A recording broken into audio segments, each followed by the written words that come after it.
Hello and welcome to my channel. Today's video will be a little bit different than all of my other videos. In today's video, I will be talking about the news from the week that affected any stock or the stock market, and we'll also talk about what is expected for next week.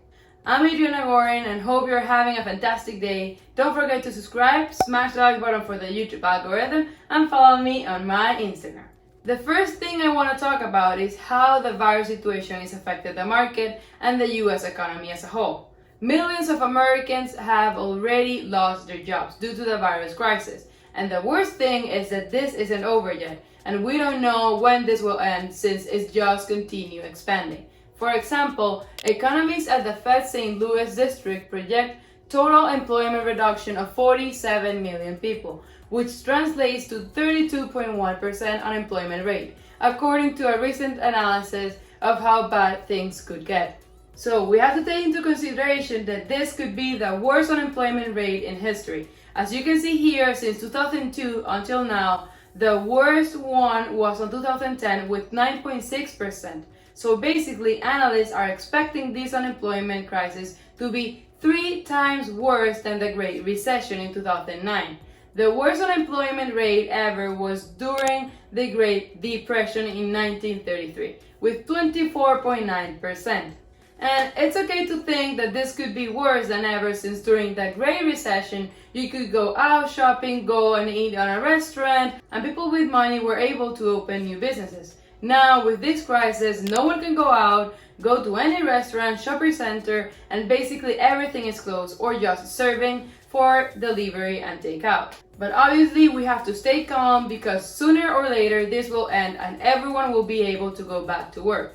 During this week, we have seen how Macy's, Gap, and Taylor and other companies are furloughing employees, which is a temporary layoff even though the company keeps paying their health benefits, which in times like this is very important and a very great help for them. But there are companies like Walmart and Amazon that are adding more workers to be able to meet their demand expectations, since everyone is at home and everyone is buying online and the demand for this company increases like crazy. Now let's talk about the stock market. We ended up closing the first quarter of 2020 as the worst quarter since 2008. Just some months ago, we were talking about China and US trade agreement, which seemed to be almost done at the moment. People were talking about a stable economy, and then the virus appeared. First, it only affected the market a little bit because we all thought that it was something that was going to affect only on China. And in a blink of an eye, boom, the virus converted in one of the worst things ever seen, affecting worldwide life and economy. Last week, or the week that just passed, the market was a roller coaster, going up and down like crazy. I created this chart to show you that on Monday, the Dow Jones went up 3%, then down 1.3% on Tuesday, down again on Wednesday 1.34%, then up on Thursday 2.85%, and then down again almost 1% on Friday. And the S&P 500 performance during the last week was almost the same. Now, we must wait and see the new virus cases numbers on Monday to see how much they have increased in comparison with last week's. And also, Trump announced that 1,000 medical military personnel deploying the New York City, and also warns that coming week's toughest yet in the virus fight. Last week, I posted a video giving my opinion on Tesla stock, which if you haven't seen it yet, I will be linking it down below in the description and leave a tab here or here. Something I said in that video is that we would have to wait until the end of the quarter to see how they were doing with the virus situation. Well guys, the time has come. Tesla announced their Q1 vehicle production and deliveries for 2020. Let me do some quick calculations here. They said that they delivered 12,200 Model S and Model X, which has an average price between both of them of $82,000. So in my opinion, an average revenue for these models would be $1 billion. And Model 3 and Model Y, they delivered 76,200 vehicles, which has an average price between the two of them of $52,000. So my expected revenue for Model 3 and Model Y could be $3.96 billion. So a fair expected revenue only for vehicles for the first quarter could be between $4.7 and $5 billion, which means that Tesla is in track to what analysts are expecting, which is $5.98 billion in revenue. Now remember that I've said in my other Tesla videos, they don't only provide vehicles, they also have other services and products online. So you have to add that up to the $5 billion that I'm calculating.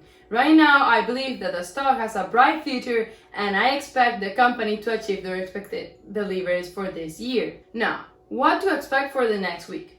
First, we have to wait until investors process the unemployment rate and virus cases numbers and see how that affects the market. I believe there will be not that good news coming this week, and that will create a bigger uncertainty, bringing even more volatility to the market. So the biggest question that every investor has right now is if we already bottomed, if the market is ready to start climbing again. Chris Kimball, a technical analyst, said that if the index holds a 2009 support, it would suggest that lows are in play and the worst has already been priced into the markets. If the index breaks the 40-year support resistance line, it could suggest that some really tough times are coming ahead. So in my opinion, we aren't able to time the market. It's not good to try to time it. We don't know what will happen and the numbers of the virus cases, if they will increase or not. So we just have to wait and see what happens. My recommendation is to never try to time the market because you can be wrong. Also next week, we have some earnings from Levi's and WD-40. To make it simple, Levi's, which report earnings on Tuesday for the quarter 1 of 2020. This is a company that most of all know since it's a clothing business. Ticker symbol LEVI has a market cap of $3.79 billion and a forward PE of 8.78. It's a company that's been increasing the revenue, but obviously it can get hit hard because of this situation, since not everyone has the money or want to spend money on clothing right now. But analysts are expecting them to decrease their revenue 2.30% for this year 2020 and increase it again for next year 2021 by 7.40%. They are also expecting Levi's to decrease their earnings per share by almost 17% for 2020 and then increase it for 2021 by 26.9%. And in my opinion, since their quarter 1 ended on February 23rd, maybe their earnings for this quarter might not be affected since the crisis really started after. But we will be able to have a good overview on what the company is expecting for this year. The next company that is reporting earnings this week is a company called WD-40, which report earnings on Thursday. They are a company that manufactures household multi-use products. Their revenue is being increasing exponentially, even though analysts are expecting them to increase their revenue only 1.30% for this year 2020 and increase another 6.60% for next year 2021. This company has a market cap of $2.34 billion and a PE of 43.16, which in my opinion is really high because their average PE normally is around the 34. Now guys, let me know in the comment section below if you like this type of videos. If you show a lot of love to it, I'm planning to start this new section on Sundays that will be just about the news about the stock market and the economy of the United States of America. Thank you for watching this video. Hope you're having a fantastic day. You're staying home or staying safe. Don't forget to subscribe, smash the like button for the YouTube algorithm, and follow me on my Instagram. Thank you and see you next time.